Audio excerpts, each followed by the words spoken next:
saudara-saudara sekalian teristimewa yang kita hormati, ada tetua-tetua kita ini, tokoh-tokoh masyarakat kita di sini, khusus kakanda saya Andi Rukman Nurdin yang insya Allah dimuliakan dan dirahmati oleh Allah Subhanahu wa Ta'ala.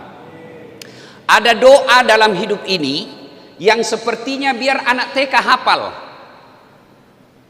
Dan kita Pak ini semua hafal, meskipun tutup mata baru bangun, doa itu pasti kita hafal. Ada yang tahu doa apa itu? Doa sapu jagat. Ada yang tahu redaksinya doa sapu jagat? Ada? Saya kasih hadiah. Ayo siapa?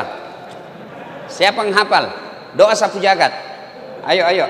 Ah, ini bapak, sini pak, sini pak, sini pak, sini pak, sini. Doa sapu jagat pak, gimana bunyinya?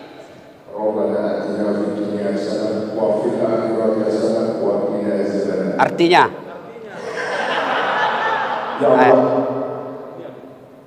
Rabbana, ya Allah, Rabbana. Apa lagi?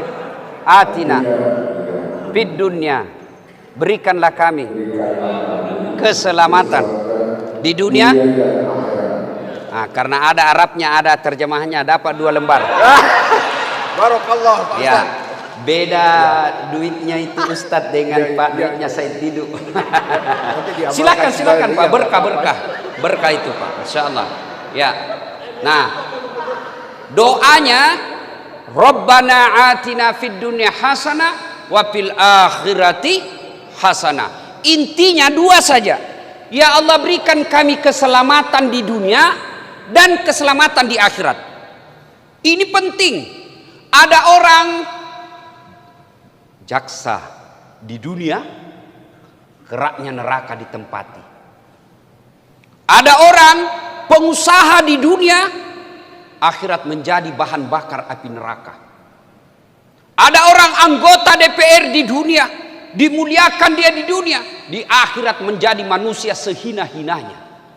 Tentu kita tidak mau. Kita berharap kita ketua MA di Indonesia, kita juga menjadi penghuni surga. Kita berharap kita pengusaha di dunia, tapi kita juga akan menjadi penghuni surga di akhirat. Dan inilah doa kita. Nah sekarang, sebelum kita sampai ke surga, kita mau surga dunia dulu bos. Jangan sampai yang ada di benak kita ini Islam itu nerakanya dunia. Adakah surga di dunia ini? Ada surga di dunia? Ada, itulah yang disebut fid dunya hasanah. Lalu yang jadi pertanyaan buat kita, apa sih surganya dunia ini?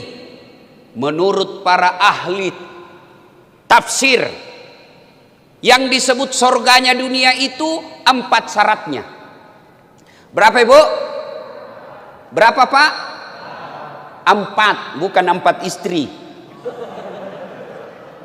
1 yang disebut fid dunya hasanah, surganya dunia, 1 punya pasangan yang baik agamanya,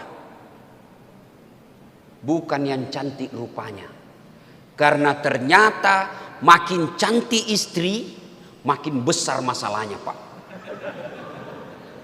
Siapa bilang istri cantik bukan masalah? Istri cantik, suami jelek, masalah Pak. Bener. Berarti bagus kalau jelek istri. Jelek istri juga masalah, dihina orang. Kita lagi yang malu jalan sama dia, duluan aja dek, nanti saya menyusul. Coba. Cantik istri masalah, jelek istri masalah. Nah, Bapak Ibu saudara-saudara sekalian, berarti yang baik itu punya pasangan yang bagus. Yang bagus itu siapa? Yang baik agamanya. Karena Nabi katakan pilih seorang istri 1 karena kecantikannya. Cantik penting, tapi kalau agamanya hancur, cantiknya menjadi sengsara kita. Cantik juga penting Pak. Kenapa? Karena istri kita 24 jam di depan kita. Apalagi kalau kita sudah pensiun. Hampir setiap saat kita ketemu. Baru bangun dia lagi di depan kita. Mau makan, ada lagi si dia ini Pak. Mau tidur, ada lagi dia Pak. Jadi kalau jelek pasti cepat ganti casing. Maka istri yang baik itu kata Nabi yang membuat suaminya tenang di rumah. Bukan yang cantik. Cantik penting tapi tidak boleh prioritas. Yang kedua, supaya punya pasangan yang baik, ini terutama adik-adik nih yang lagi galau cari pasangan atau bapak-bapak yang berani tambah lagi. Yang kedua, kata Nabi, pilihlah dia karena kekayaannya. Kaya penting tapi tidak boleh prioritas. Kenapa? Kalau dia kaya agamanya tidak bagus, dia pandang enteng suaminya. Apa kamu? Ini rumah saya yang punya, ini mobil bapakku yang belikan kamu, kamu pegawai negeri. Menderita kita kalau dia kaya tidak punya agama yang baik. Penting cari orang kaya. Tapi saya bilang sama istri saya, sayangku, ndak usah kau galau soal uang.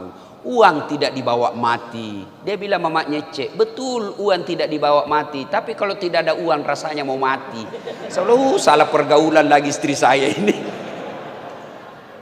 Kan? Yang ketiga kata Nabi, pilihlah dia karena apa? Karena keturunannya. Itulah sebabnya orang Jawa mengatakan bebet, bibit, dan bobot. Tapi tidak boleh jadi tinjauan prioritas. Kenapa? Ada orang bapaknya ulama, anaknya pengkhianat. Ada orang anaknya pengkhianat, bapaknya Nabi. Nabi Ibrahim. Bapaknya itu Al-Sor, penyembah berhala. Bukan cuma penyembah berhala, dia yang bikin patung berhala. Anaknya jadi Nabi. Ada juga bapaknya Nabi, anaknya jadi pengkhianat. Nabi Nuh alaihi salam. Jadi penting cari keturunannya, tapi tidak boleh jadi prioritas. Dan kata Nabi yang keempat, kalau kalian mau tenang, utamakan agamanya. Agama nomor 4. Tapi anak mahasiswa saya bilang, Ustadz, secara hierarki, kenapa agama nomor 4? Mestinya agama nomor 1. Saya bilang betul nomor 4, tapi dia tidak titik di situ, dia koma. Utamakan agamanya, karena dengan agama kau dapat segala-galanya. Ada orang bukan keluarga baik-baik, bapaknya barangkali satpam saja, bapaknya barangkali cuma asongan, tapi bagus agamanya, miskinnya tidak jadi masalah, karena tutur katanya yang membuat kita tenang. Ada orang kan susah dapatnya ini Pak. Dialah cantik, keturunan baik-baik, anak orang kaya, kemudian bagus agamanya, bahkan hafal Quran. Satu cewek berkumpul 4 ini Pak. 1000 cewek belum tentu ada 1. Iya toh? Yang banyak dia cantik, mukanya kesurupan. Ada lagi cerdas, ada lagi bagus akhlaknya, otaknya lagi hancur. Karena begitu, untuk mencari sempurna 4 ini, kalau ada di kompleks ini Pak Said Didu, ada di Bapak dapat di sini, tunjukkan saya juga masih mau. Ini kata Pak, tidak susah Pak. Maka berawal dari cara memilihnya. Maka beruntung Bapak Ibu sekalian, kalau punya istri, dengar ini Bapak-bapak, beruntung Bapak kalau punya istri yang bagus agamanya, bagus akhlaknya. Beruntung Pak. Dan sengsara Bapak punya istri hancur mukanya, jelek akhlaknya, otaknya beleng-beleng. Hancur ini Pak. Iya toh. Maka ibu-ibu, kalau mau dapat surga dunia, jadilah istri yang soleha. Bapak-bapak mau dapat surganya dunia, jadilah suami seperti Rasulullah. Biar kata rumah kita bocor-bocor, orang kata mobil kita lebih sering mogoknya daripada baiknya, tapi suami istrinya baik, insya Allah surga dunia. Yang paling sengsara, jeleklah istri kita, tukang ngomellah dia, tukang gosip, ndak sholat, ndak tahu masak. Dia bilang, nyesal saya pilih kamu. Terlambat bos. Karena ini banyak orang menderita gara-gara istri Pak. Dan banyak orang sengsara istrinya gara-gara suami. Halo ibu, ibu, bu, bu. Ini banyak yang ibu-ibu dia bilang begini. Kalau marah sama suaminya, Pak, kau pilih mamamu atau saya istrimu? Bapak pernah dikasih pilihan begitu? Pernah toh? Nggak usah ngaku, yang penting, oh saya pernah ini Ustaz. Ibu-ibu pernah kan ngomong begitu sama suami? Hah? Nah, pencitraan lagi tuh. Iya kan? Ini kalimat yang salah. Bu, Bu, Ibu, coba lihat ini suaminya Ibu. Dari kandungannya dari mana? Dikandung di mana Ibu? Di mana? Ibunya. Siapa yang susui? Waktu kecil, bukan waktu dewasa. Siapa? Ibunya. Siapa yang ngajarin bicara? Ibunya. Siapa yang ngajari jalan? Siapa yang sekolahkan? Ibunya. Nah sekarang siapa yang terima gajinya? Woi, jawab ini Bu. Siapa? Ini kamu. Ayo. Siapa yang nikmati rumahnya yang mewah? Istrinya. Maka demi Allah, ketika istri durhaka sama suaminya, demi Allah Nabi jelaskan, jangankan kau masuk surga, baunya surga diharamkan bagimu. Gimana ceritanya dia mau bandingkan dengan ibu kita? Kita dari rahim ibu, disusui ibu kita. Masih ingat waktu ibu menyusui? Masih ingat ibu? Apalagi ketika usianya 7 bulan. Nak, kau gigit saya nak. Coba, diajarinya ibu kita bertutur kata yang baik, diajarinya kita jalan, diajarinya kita hak batil. Lalu setelah kita dewasa, mapan, punya gaji, siapa yang kita bikinkan rumah? Istri. Saya tidak yakin rumahnya yang diberikan Pak Hatta Ali kepada ibu bapaknya lebih hebat daripada rumah beliau. Tidak mungkin. Saya jarang sekali melihat anak rumah orang tuanya lebih cantik daripada rumahnya sendiri.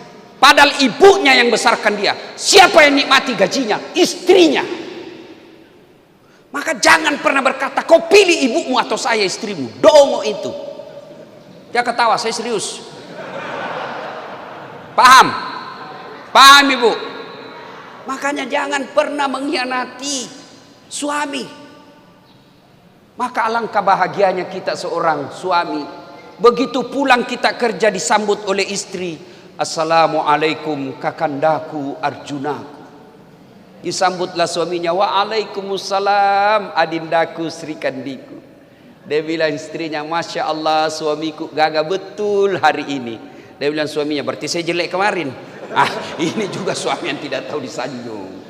Begitu suaminya pulang, istrinya sudah cantik menyambutnya. Datang suaminya, dia tahu dimarahi tadi sama kepala dinasnya, dimarahi tadi sama manajernya. Datanglah suaminya, lalu dia duduk, dipeluklah suaminya sambil dikasih semangat. Bang, memang beginilah hidup. Namanya anak buah, wajarlah manajer marah. Masa abang yang mau marah sama manajer? Dipecat bang. Itu istri yang baik. Contoh ketika Rasulullah pulang dari menerima wahyu dari Gua Hira, beliau kan menggigil. Ya Khadijah, saya tidak tahu saya kenapa ini. Saya menggigil. Tolong selimuti saya. Apakah Khadijah banyak tanya? 3 hari 3 malam tidak pulang. Pulang-pulang kedinginan minta diselimuti. Ibu mampu tidak lakukan itu? 3 hari 3 malam suami tidak pulang. Di WhatsApp tidak dijawab. Di telepon di reject. Tiba-tiba dia pulang, Bu selimuti saya. Ibu selimuti suami. Diinterogasi, Pak. Kau dari mana kau? Jangan ketawa, saya serius ini. Maka istri yang baik itu, datang suaminya, dia memberikan spirit, hadir membesarkan suaminya. Apalagi kalau sudah dia peluk-peluk suaminya sambil menyanyi, bila kamu di sisiku, hati rasa syahdu. Suaminya masuk ke kamar, makin berantakan kamarnya, marah-marah. Suaminya, memang kamu tidak tahu ngurus ini kamar. Istrinya peluk lagi dari belakang sambil menyanyi, insaflah wahai manusia. Oh senang itu suami. Jangan malah mentang-mentang suaminya sudah mulai sakit-sakit pensiun tua, dia usap-usap rambutnya sambil menyanyi, bila Israel datang. Masya Allah. Pak, surga dunia kan kalau kita punya istri yang enak dipandang, tutur katanya lembut, dia muliakan suaminya, suaminya stres hadir istrinya. Dan demi Allah, ini rahasia laki-laki, Bu. Oh ibu, Bu, ini rahasia laki-laki. Jangan sampaikan kepada mereka yang tidak hadir ya. Ini kita rahasia bersama. Bapak pasti sepakat, kita laki-laki tidak mungkin mengkhianati istri kalau dia hormat sama suaminya. Oh saya Pak, Bapak kira jadi ustadz gampang? Banyak godaan Pak. Pura-pura curhat janda-janda. Ustadz, saya ada masalah Ustadz. Ujung-ujungnya bolehkah ketemu Ustadz? Saya bilang saya carikan Ustadz. Saya mau Ustadz. Saya punya istri, dia bilang tidak apa-apa, tidak resmi pun tidak apa-apa Ustadz. Coba, tapi apa? Semakin baik istri saya bilang. Dalam hati saya, tidak mungkin. Istri saya hafal Quran, masih muda, cantik pula, sopan pula. Tidak mungkin. Tapi coba kalau suka ngomel. Tidak pernah cantik. Kita pulang daster tinggi sebelah. Kelihatan tali BH, penuh bedak di sini, nonton angka ketek. Bagaimana kita tidak serangan jantung? Nah, coba, begitu juga kita punya suami. Bapak-bapak, masih ingat waktu menikah? Masih ingat waktu menikah? Masih ingat? Masih? Apa yang Bapak ucapkan ketika dinikahkan? Saudara Dasat Latif, saya nikahkan engkau dengan anak gadisku Naura Sidkia Nasrun dengan mahar tatak tunai karena Allah, bukan tunai karena ketua MA, tunai karena menteri agama, tidak, tunai karena apa? Karena Allah. Masih ingat istri waktu dinikahi Pak? Bapak-bapak masih ingat? Masih? Ada telinganya? 2. Hidung lubangnya lengkap. Coba, mata lengkap, original semua Pak. Bapak ready terima jadi. Tidak perlu lagi diajar bicara, tidak perlu lagi diajar jalan. Bahkan dia sudah sarjana, cantik pula. Bapak ambil anaknya orang untuk dihalalkan 24 jam. Lalu Bapak sengsarakan, lalu Bapak hina. Gimana Bapak mau mencari nafkah dengan berkah? Coba lihat itu. Dari siapa mereka istri kita? Dari rahim ibunya. Siapa yang sekolahkan dan didik dia? Ibu bapaknya. Lalu setelah menikah siapa yang diikuti? Siapa yang diikuti? Suaminya. Lalu berkhianat bapak kepada istri. Demi Allah, bapak bukan orang baik kata Nabi. Bukanlah bagian dari umatku suami yang tidak tahu memuliakan istrinya. Bapak muliakan istri. Kalau dia ngomel Ustadz, ngomel, itu normal. Kalau ada istri di rumah tidak suka ngomel, abnormal. Ada masalah itu pasti dengan channelnya. Biasalah. Kenapa ibu kita suka ngomel? Bayangkan, gaji 5 juta 1 bulan, 4 anak, cicilan motor, gimana mau cukup? Kalau zaman sekarang, tapi itu hebatnya istri kita. Dia berusaha mencukupi itu untuk 1 bulan 5 juta itu. Coba bapak pegang 5 juta 1 bulan. Mana cukup? Tapi istri mampu. Nah, rasa dongkolnya itu dibawalah ke ngomel. Maka resepnya jangan dibalas. Kalau dia ngomel, rumusnya hadapi dia dengan diam.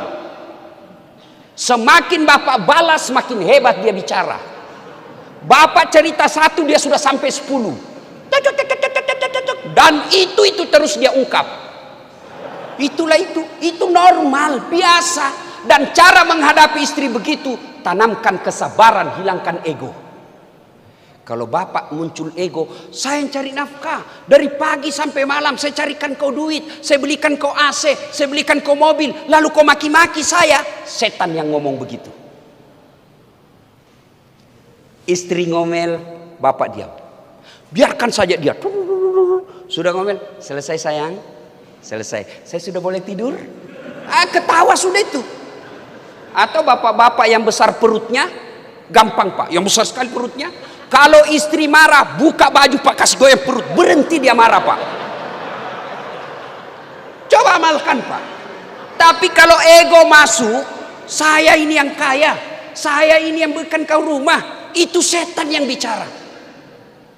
Tapi ngomelnya istri, jadikan amal. Gimana caranya? Diam. Tidak bisa saya diam Ustaz. Ambil pil tidur. Pak 2 biji, tidur Pak. Dan itu juga ibu kalau ngomel, kalau suami tidak ngomong, jangan disuruh ngomong. Karena juga itu kita diam. Kenapa kau diam? Kau balas. Apa penjelasanmu? Diam Pak. Suami yang soleh, istri yang soleha, itulah hebatnya dunia. Tapi kalau istri bermasalah Pak, nerakanya dunia Pak. Satu. Maka adik-adik sekalian, hati-hati memilih jodoh. Pakai 4 ini. Ya.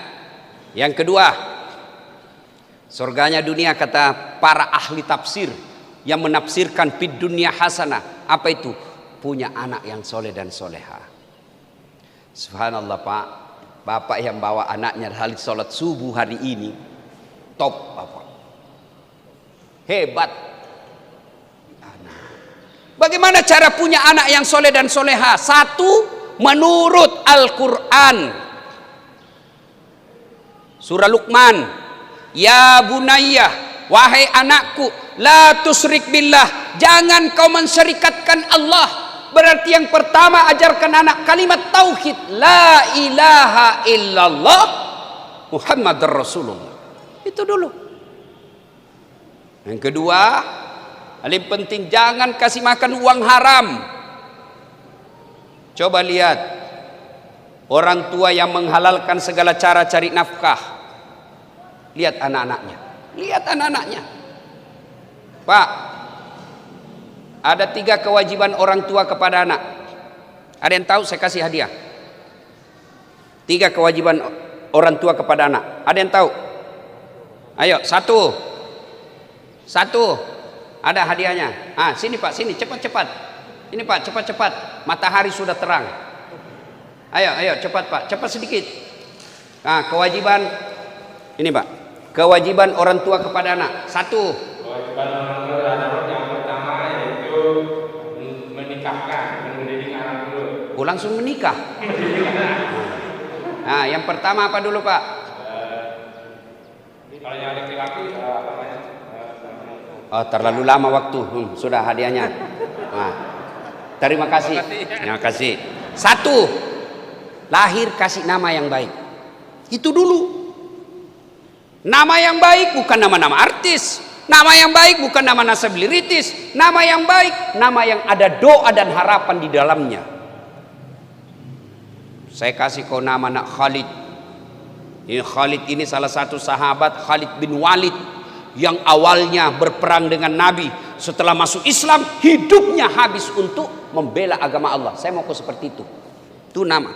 2 kata Nabi, kewajiban orang tua setelah kasih nama yang baik adalah berikan makan.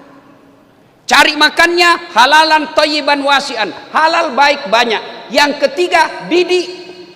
Dari 3 kewajiban orang tua kepada anak ini, kita terlalu sibuk cari makannya, terlalu sibuk beri makannya, lupa didiknya. Padahal yang paling susah bukan cari makan. Kenapa? Tidak ada anak di komplek ini mati kelaparan. Ada yang mati kelaparan di kompleknya Bapak? Tidak ada. Yang mati narkoba mungkin ada, mati tabrakan mungkin ada, mati tawuran mungkin ada. Berarti yang sulit bukan cari makannya, tapi yang sulit mendidiknya. Ibu-ibu, tahu cicak? Tahu cicak? Bapak-bapak tahu cicak? Apa dia makan cicak? Apa? Nyamuk. Masuk akal enggak? Cicak cuma di dinding, nyamuk terbang. Gimana caranya mau ketemu? Tidak ada terminalnya. Tapi Allah Maha Kaya. Dengar lagu kita waktu kecil. Ini lagu-lagu kita kecil kan enak. Cicak-cicak di dinding, diam-diam merayap. Diam-diam merayap. Datang seekor nyamuk. Nyamuk yang datang. Tidak dikatakan nyamuk, cicak lompat ke nyamuk. Patah-patah kasihan cicak Pak. Tapi nyamuk yang masuk, Allah perintahkan, nyamuk masuk kau di mulutnya ini. Itu lagu-lagu dulu Pak, memang ada nasihatnya. Kita waktu muda dulu, kita lagu-lagu kita kan enak Pak, lagu paling Romai Rama. Mengapa minuman itu haram? Karena merusak kepikiran. Mengapa berzina juga haram? Karena itu cara binatang. Mengapa semua yang asik-asik itu diharamkan? Mengapa semua yang enak-enak juga diharamkan? Jawabannya, itulah perangkap setan. Umpannya ialah bermacam-macam kesenangan. Kalau lagunya anak-anak sekarang di TikTok apa? Putar ke kiri nona, putarlah ke kanan, apa itu putar kiri kanan ke beleng-beleng. Yang kedua, punya anak yang soleh dan soleha. Yang ketiga, karena waktu terbatas. Yang ketiga, punya harta yang bermanfaat, bukan harta yang banyak. Alhamdulillah, satu saudara kita menghadirkan masjid. Inilah yang disebut harta manfaat. Pak Haji, deposito bapak meninggal, siapa yang punya? Anak. Iya, kalau anak kita baik. Anak kita baik tapi takut sama istrinya, susah Pak. Dia mau nyumbang, bikinkan bapak dulu. Bapakmu terus. Dia bilang, sudahlah kalau begitu ngamuk lagi kau. Sudah, takut sama istrinya. Ada takut sama istrinya di sini? Ada? Berhenti kau jadi laki-laki. Ngamuk Ustaz, dia pecahkan piring, pecahkan juga. Dia pecahkan hak televisi, alhamdulillah dia berhenti nonton sinetron. Televisi, piring, gelas boleh dibeli. Harga diri sebagai suami tidak boleh diinjak-injak istri. Takbir. Nah, itulah semua yang takut sama istrinya itu tadi. Pak, Bu-ibu, halo, Bu, itu cincin berlian emas ibu pakai, begitu ibu meninggal siapa yang punya Bu? Anak, istri kedua. Ayo, maka Bapak Ibu sekalian, sedekahlah. Rumah, ruko, tanah belum tentu kita punya. Yang kita punya kata Nabi hanya 3. 1, yang habis kamu makan. 2, yang hancur kamu pakai. 3, yang telah kau sedekahkan. Maka kalau bapak lihat sepatunya Ustadz sudah mulai hancur-hancur, kasihlah itu Ustadz, karena dia akan keliling-keliling Pak. Bapak dapat pahala. Saya bilang sama Pak Andi Rukman, woi, jauh-jauh ini sepatuku ini. Kan beliau kasih saya sepatu. Sudah jauh-jauh ini sepatuku. Sampai lagi ke Irian, sampai lagi ke Sumatera. Dia bilang, sudah mulai jelek itu Ustadz, saya gantikan lagi. Dan diganti lebih bagus lagi. Tinggal saya tunggu dari Pak Said Didu. Yang ketawa, saya serius ini Pak. Mbak, saya enggak usah kasih saya jas, enggak saya pakai. Enggak usah saya kasih dasi kupu-kupu, kapan saya pakai. Tapi takmir masjid, pengurus masjid, kasih dia sarung tiap hari dia pakai. Maka sedekahkan, dan demi Allah tidak ada orang bangkrut kalau dia bangun masjid. Tanya beliau. Ada orang bangkrut di sini gara-gara bangun masjid. Pak Ustadz, itu rumah di sudut yang besar kaya sekali dulu itu Ustadz. Cuma karena dia bangun masjid jadi bangkrut. Ada? Yang bangkrut gara-gara selingkuh. Pelakor. Sekarang lagi musim pelakor Pak. Saya sudah catat di status saya di Facebook, siap dilakor. Nggak ada yang lakor saya Pak.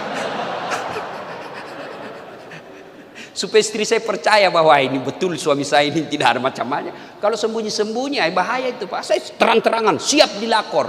Nggak ada yang mau. Dia bilang masuk neraka aja ceritanya Pak Ustadz kalau ini Pak. Ayo Bapak Ibu saudara-saudara sekalian, sedekahlah. Bangun masjid, mari bersedekah. Allah sediakan lahan. Yang punya duit sedekah dengan duitnya.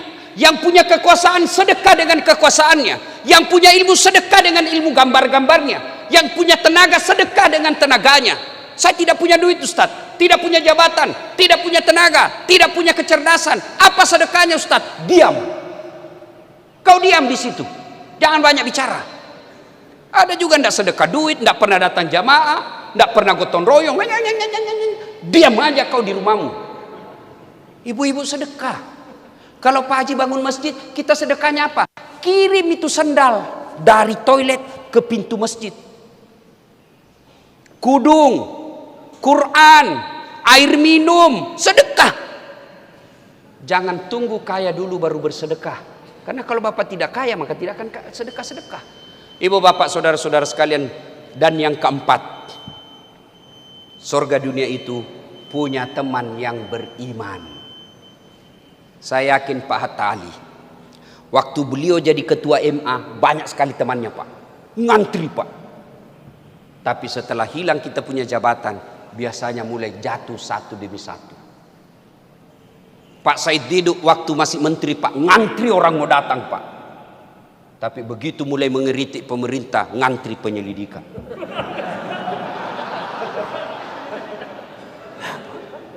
Maka yang baik, teman itu bukan karena kekayaan, bukan karena jabatan, bukan karena kekuasaan, tapi mereka bertemu dan berpisah bersahabat karena Allah. Itu. Dan orang yang bersahabat karena Allah, maka dia nanti menjadi salah satu 7 penghuni yang dilindungi di padang mahsyar. Maka adik-adik sekalian, kalau kalian mau selamat, cari teman yang baik. Dia bilang Omar Ramah, mencari teman memang mudah apabila untuk teman suka. Mencari teman tidak mudah apabila untuk teman duka. Cari teman di meja makan gampang. Teman dengan penguasa gampang Pak, banyak itu Pak. Tapi menjadi temannya ulama, oh biasa susah. Dan orang yang bersahabat dengan ulama Pak, insya Allah hidupnya akan baik. Contoh, kalau saya jalan sama Pak Andi Rukman, begitu masuk waktu sholat, saya akan berkata, Pak Andi, tabe, asar mini, kita cari masjid dulu berjamaah. Tidak mungkin kalau saya jalan, Pak Andi, di mana tempat karaoke yang banyak? Tidak mungkin Pak. Iya toh, pasti Pak Andi bilang, Ustaz kajili-jili. Nah ibu bapak saudara-saudara sekalian, mudah-mudahan 4 ini menjadi inspirasi baru buat kita mengejar keempat-empatnya. Insya Allah dengan keyakinan dan optimis kita bisa mendapatkan semuanya. Kalau tidak dan terhalalai selama ini, wala tai'asu mir rauhillah, jangan kau putus asa, masih ada kesempatan untuk memperbaiki kesalahan-kesalahan kita. Semoga ada manfaat, lebih dan kurangnya mohon dimaafkan. Nun wal kalami misrun billahi fi sabilil haq. Assalamualaikum warahmatullahi wabarakatuh.